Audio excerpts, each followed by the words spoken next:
नमस्कार, आप देख रहे हैं एनबी न्यूज और मैं हूं आपके साथ आयुषी महर्षि। आप सभी का स्वागत है हमारे खास कार्यक्रम मुद्दा में। तो आपको बता दें कि पैगंबर मोहम्मद पर विवादित बयान देने के बाद से ही नुपुर शर्मा की मुसीबतें लगातार बढ़ती जा रही हैं। दिल्ली, महाराष्ट्र में उन पर केस दर्ज है। देश में गिरफ्तारी की मांग हो रही है और आज दिल्ली के संसद मार्ग थाने के बाहर एआईएमआईएम के कार्यकर्ताओं ने नुपुर शर्मा की गिरफ्तारी के लिए प्रदर्शन किया। इस दौरान जमकर हंगामा हुआ, जिसके बाद पुलिस ने 20 से 25 कार्यकर्ताओं को हिरासत में भी ले लिया। आपको बता दें कि बीजेपी के पूर्व नेता नुपुर शर्मा ने एक टीवी डिबेट में पैगंबर मोहम्मद साहब पर विवादित टिप्पणी की थी, जिसके बाद विवाद काफी बढ़ गया था और आज दिल्ली पुलिस के आईएफएसओ यूनिट ने हेड स्पीच मामले में एफआईआर दर्ज की, जिसमें नुपुर शर्मा, नवीन जिंदल, असुद्दीन ओवैसी और स्वामी यति नरसिंहानंद समेत कई लोगों का नाम है। नुपुर शर्मा के पैगंबर मोहम्मद पर विवादित टिप्पणी के बाद ओवैसी और नरसिंहानंद ने भड़काऊ बयानबाजी की थी, जिसको लेकर उन पर कार्यवाही की गई।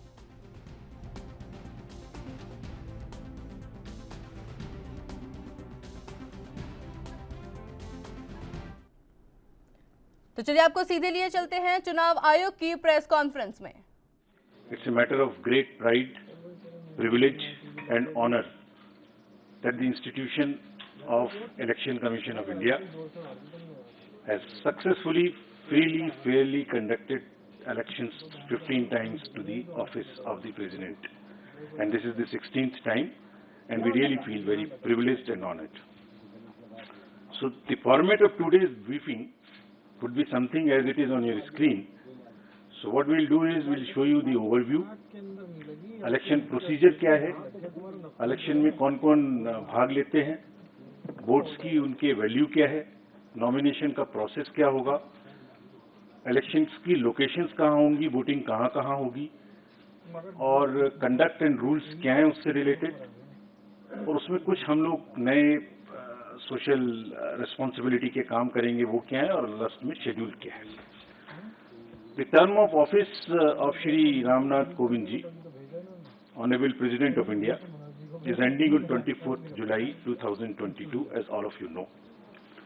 As per Article 62 of the Constitution of India, an election to fill the vacancy caused by the expiration of the term of office of the outgoing President is required to be completed before the expiration of the term, which in this case is 24th July 2022.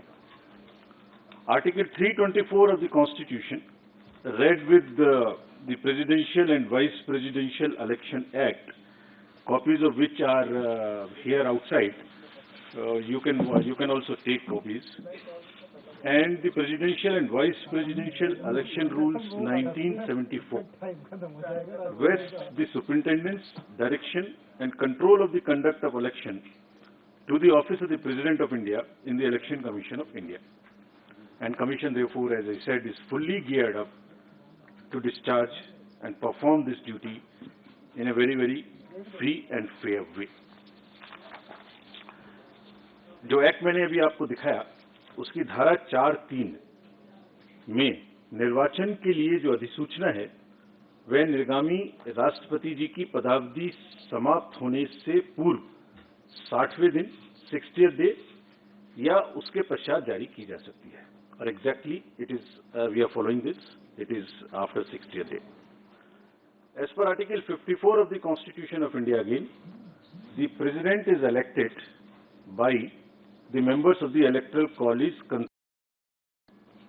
elected members of both houses of Parliament, Rajya Sabha and Lok Sabha, and elected members of the legislative assemblies of all states, including National Capital Territory of Delhi and Union Territory of Pondicherry. और यहाँ ये एक बात important है कि जो nominated members हैं राज्यसभा में, लोकसभा में और लेजिस्लेटिव असेंबलीज में, they are not form of part of the electoral college and therefore they are not entitled to vote. Similarly, members of the legislative councils are also not electors for the president election. Article 55(3) of the Constitution provides that election shall be held in accordance with the system of proportional representation by means of a single transferable vote, and voting at such election shall be by the secret ballot. In this system, the elector has to mark preferences against the names of the candidates. तो वो किस तरह से marking कर सकते हैं? वो भारतीय अंकों के अंतर्राष्ट्रीय रूप में यानी 1, 2, 3 कर सकते हैं, रोमन रूप में कर सकते हैं, और किसी भी रिकॉग्नाइज्ड इंडियन लैंग्वेज की जो रोमन जो जो जो उसके शब्द हैं उनमें अंक हैं उनमें कर सकते हैं, और ये शब्दों में अंकित नहीं किया जा सकता है. Preference has to be marked in figures only and shall not be indicated in words. The elector also has to mark many preferences against the number of candidates. While marking of the first preference is compulsory for the ballot paper to be valid, और अगर किसी voter ने प्रथम choice नहीं दी और बाकी choice दी तो उसका वोट कैंसिल हो जाएगा. एक दूसरी विशेष बात है कि वोट देने के लिए आयोग अपनी तरफ से पेन प्रोवाइड करेगा. यह पेन पहले से ही एआरओस के पास रहेंगे और डेजिग्नेटेड ऑफिसर द्वारा मतदान केंद्र में वोटर्स को मत पत्र सौंपते समय दिए जाएंगे. So they have to vote only by that particular pen. If किसी अन्य पेन का उन्होंने उपयोग किया तो मतगणना के समय उनका वोट इनवैलिड करार दे दिया जाएगा. The Election Commission, in consultation with the central government, appoints the ROs, once from the Lok Sabha and second time from the Rajya Sabha. So this time, Secretary General Rajya Sabha will be appointed as the returning officer for the present election. The Commission has also decided to appoint assistant returning officers in all the state capitals, including NCT of Delhi and Union Territory of Puducherry, and this is for making all the arrangements for conducting the poll and for transporting ballot boxes from Delhi to the state capitals where the voting will take place at the designated places, and also to bring back those ballot boxes. If in case the AROs are not, for some reason, fall ill or something, the Commission has also appointed the second assistant returning officers and will be distributing you a book in the form of a press note. What I am reading is available. This will be also uploaded. Appendix to this book gives you all the details of the ROs, AROs, their names, their phone numbers, everything. Now, coming to the place of voting, as per Rule 7 of the Presidential and Vice Presidential Election Rule 74, poll for the election will be taken in Parliament House and in the premises of the state legislative assemblies, including the legislative assemblies of NCT of Delhi and Puducherry, and the rule provides where legislative assembly meets for transaction of business. So this is what is provided in the rule itself, and the polling is required, if required, shall take place in these places, and the list of these polling stations is also given in the appendix 2 of the book I just showed you. Now I come to the value of the votes. Value of the votes of the elected members of the state legislative assemblies combined is 5,43,231. And similarly, of all the MPs combined, it is all these slides would also be given to you. I suppose they must be already tweeted and must be with you on your system. So the states is 5,43,231. MPs is 5,43,200. So almost equal. And total is 10,86,431. While the electoral college consists of MPs, who are 776, and MLAs of the entire country, who are 4,033, totaling to the voter list of 4809. So that's what is the total number. Now I come to the nomination papers. The nomination paper of a candidate has to be delivered only at Delhi, an office designated by the RO. और nomination के, and it cannot be at any other place, it has to be only at Delhi. Nomination में proposer के रूप में कम से कम 50 proposers, 50 members of the electoral college will propose, and another set of 50 will second. They would be not common, new. So So one set for proposing and one set for seconding.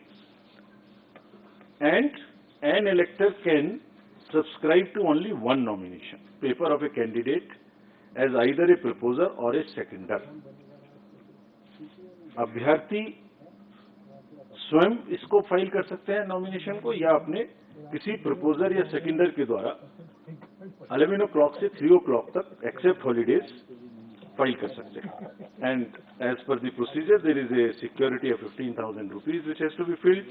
There are designated treasuries. There is an RBI office. What is all provided in the booklet.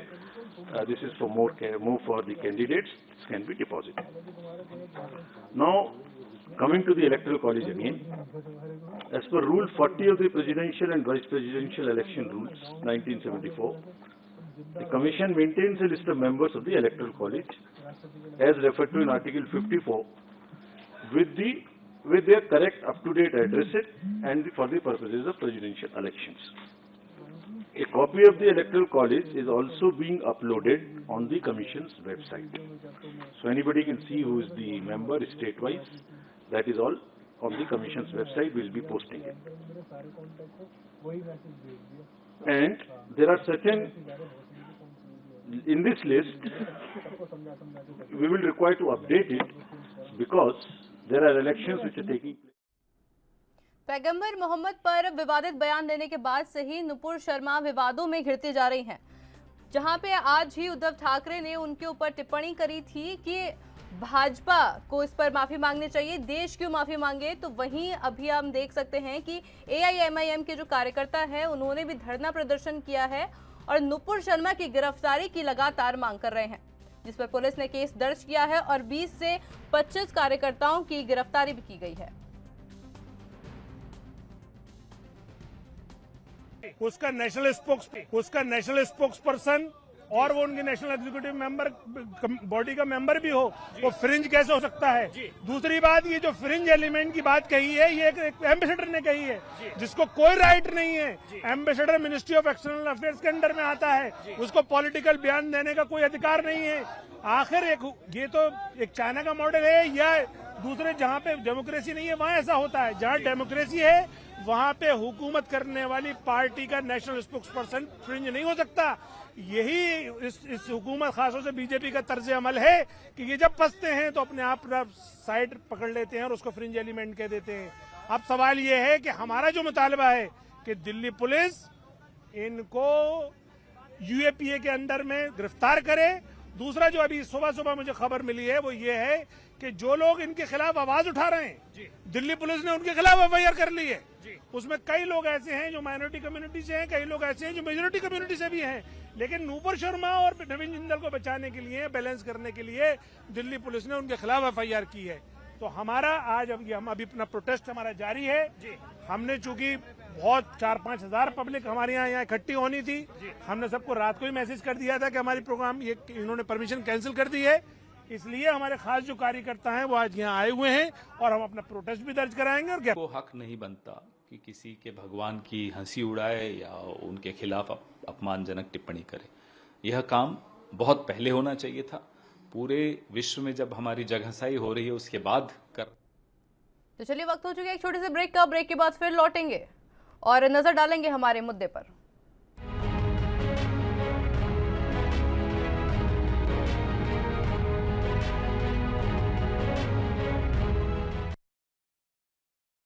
Break के बाद आप सभी का स्वागत है. तो देखते हैं कि पैगंबर मोहम्मद पर विवादित टिप्पणी करने के बाद से ही नुपुर शर्मा विवादों में घिरती जा रही हैं. AIMIM के जो कार्यकर्ता हैं उनकी गिरफ्तारी की लगातार मांग कर रहे हैं. राजनीतिक चेहरों के अलावा हम देख सकते हैं कि बॉलीवुड के भी कई चेहरे इस पर टिप्पणी देने से पीछे नहीं हट रहे.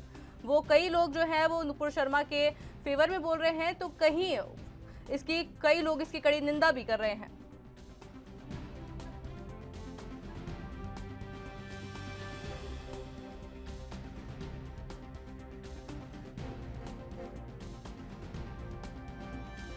शर्मा की गिरफ्तारी के लिए प्रदर्शन किया था. इस दौरान बेहद जमकर हंगामा भी हुआ था, जिसके बाद पुलिस ने 20 से 25 कार्यकर्ताओं को हिरासत में भी ले लिया था.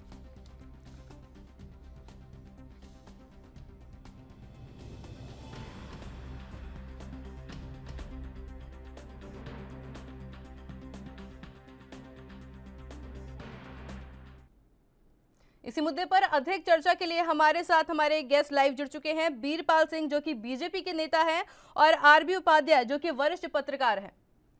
जी, हम देख रहे हैं कि एआईएमआईएम के कार्यकर्ताओं ने जो नुपुर शर्मा है उनकी गिरफ्तारी को लेकर के मांग की है, क्या कुछ कहेंगे इसके ऊपर? मेरे से प्रश्न था? जी जी बिल्कुल। आरबी उपाध्याय जी, मैं आपसे जानना चाह रही थी कि क्या कुछ कहेंगे इसके ऊपर आप, कि उनकी गिरफ्तारी की लगातार मांग हो रही है अभी। देखिए आयुषी, सिर्फ मैं नहीं हूँ कि एक व्यक्ति को गिरफ्तार किया जाए। सम्मान दोनों तरफ से होता है। अगर मैं आपका सम्मान करूंगा तो आप भी मेरा सम्मान करें। ये नहीं है कि आप मेरा अपमान करते रहें, मैं आपका सम्मान करता रहूं। तो वन साइड कभी कुछ नहीं हो सकता। और पैगंबर मोहम्मद साहिब के ऊपर जो भी टिप्पणी की वो उन्होंने वापस ले ली है, और उसकी जितनी निंदा की जाए सबने निंदा की। लेकिन सरकार जिस तरह आज एक्शन में है, अगर जिस समय भड़काऊ बयानबाजी हो रही थी, बहुत सारे लोग सोशल मीडिया पर या टीवी डिबेट में जिस भाषा का प्रयोग कर रहे थे, अगर सरकार सख्त हो जाती और उस पर कहीं रोक लगाती, तो चाहे ओवैसी हो या दूसरे लोग हों, इस पर एक रोक लगाई जा सकती थी। लेकिन जब विश्व पटल पर किरकिरी हुई, उसके बाद सरकार ने जो एक्शन लिए, तो देखिए बीजेपी भी आहत है। पार्टी की लाइन थी, और पार्टी कोई भी प्रवक्ता होता है आयुषी, किसी भी पार्टी का प्रवक्ता हो, उसका कोई अपना पर्सनल विचार नहीं होता, वो पार्टी की विचारधारा को ही आगे बढ़ाता है। तो ये गिरफ्तारी अगर हो तो ओवैसी बंधुओं की भी गिरफ्तारी होनी चाहिए भाई। समय समय पर उनके जो भड़काऊ बयानबाजी होती है वो भी ऑन रिकॉर्ड है कहीं। देखिए, ये देश अगर यहाँ तक पहुंचा है और इतना मजबूत है तो सर्वधर्म संभाव की वजह से है। और अगर आपस में इस तरह की टांग खिंचाई और इस तरह का आचरण होगा तो समाज ही कमजोर नहीं होता, सामाजिक ताना बाना ही कमजोर नहीं होता, कहीं ना कहीं देश कमजोर होता है। और जो एक ऊर्जा है, सकारात्मक ऊर्जा है, जो देश की प्रगति में लगानी चाहिए, सरकार या तो इसी पर काम करती रहे या बेहतरी के लिए योजनाएं बनाती, उन पर डिस्कशन करती, तो उससे सबका भला होता है। और जब समाज का भला होगा तो देश का भला होगा। जी बीरपाल जी, मेरा अगला प्रश्न आपसे है कि ओवैसी जी ने सुबह ही उनका एक बयान आया था जिसमें उन्होंने कहा था कि बीजेपी जो है वो जानबूझकर अपने प्रवक्ताओं से इस तरह के बयान दिलवाती है। क्या कुछ कहेंगे इसके ऊपर?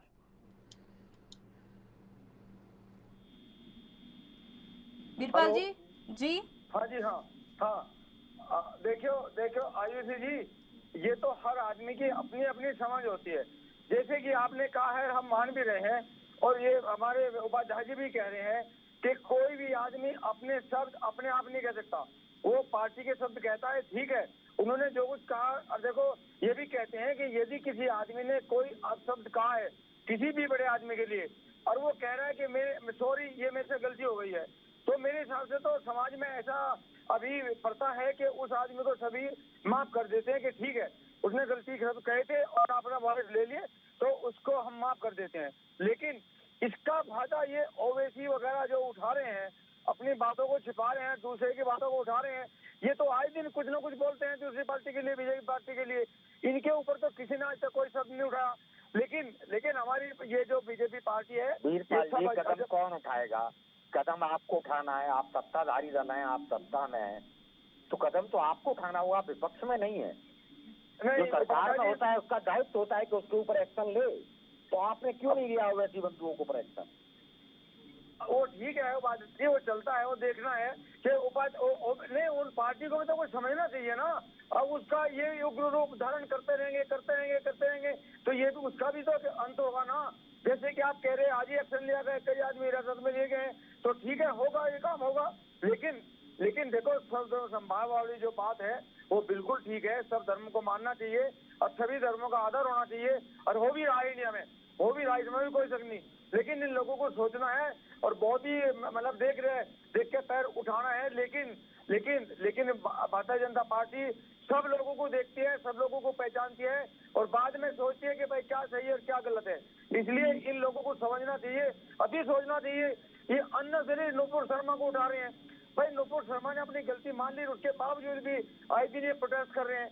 ये गलत बोलते हैं, बल्कि इनके शब्दों को तो यदि शब्दों को नोट करके निकाला जाए बाहरी इनके कहने वाले शब्दों को तो इनके ऊपर तो आए दिन एक्शन होंगे। लेकिन चलो ठीक है, एक्शन लेना चाहिए, आपको रोका किसने? जी वीरपाल जी, इसके अलावा भी मैं आपको बता दूं कि कई बॉलीवुड के भी ऐसे चेहरे हैं जिनका ये दावा किया जा रहा है, जिन्होंने ये चीज बोली है कि नुपुर शर्मा के ऊपर अभी तक जितनी भी कार्यवाही हुई है वो बहुत कम है और वो बहुत देरी से हुई है। और ये चीज मैं आपको बताऊं, उद्धव ठाकरे जी द्वारा भी कही गई थी, ओवैसी द्वारा भी कही गई थी, और एक बॉलीवुड के सितारे ने भी ये चीज कही थी कि नुपुर शर्मा के ऊपर जो कार्यवाही अभी तक हुई है वो बहुत धीरे हो रही है और अभी तक जो कार्रवाई है वो बहुत कम है। कानून को इसके ऊपर और सख्त होना होगा और इसके ऊपर कड़ी से कड़ी कार्यवाही और करनी होगी। जी वीरपाल जी, सुन पा रहे हैं आप मुझे?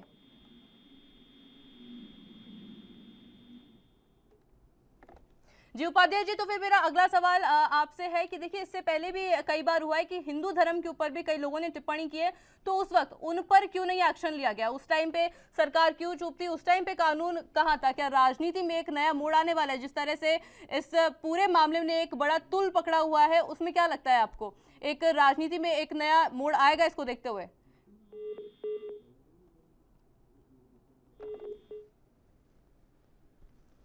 तो देखिए, हम देखते हैं कि पैगंबर मोहम्मद पे विवाद के बाद में नुपुर शर्मा की जो चिंताएं हैं वो दिन पर दिन बढ़ती जा रही हैं। हर कोई उनकी गिरफ्तारी की मांग कर रहा है, तो कहीं कोई चाह रहा है कि कोई इनको सपोर्ट करता भी दिखाई दे रहा है। जाके हमने देखा कि उमा भारती जो बीजेपी की नेता हैं, उन्होंने जो है सहानुभूति दिखाई है। और इसी के साथ वीरपाल सिंह जी ने भी ये कहा कि अगर नुपुर शर्मा माफी मांग चुकी है, अगर वो माफी मांग चुकी है, तो उनकी गिरफ्तारी के लिए इस तरह से प्रदर्शन करने का सवाल पैदा नहीं होता।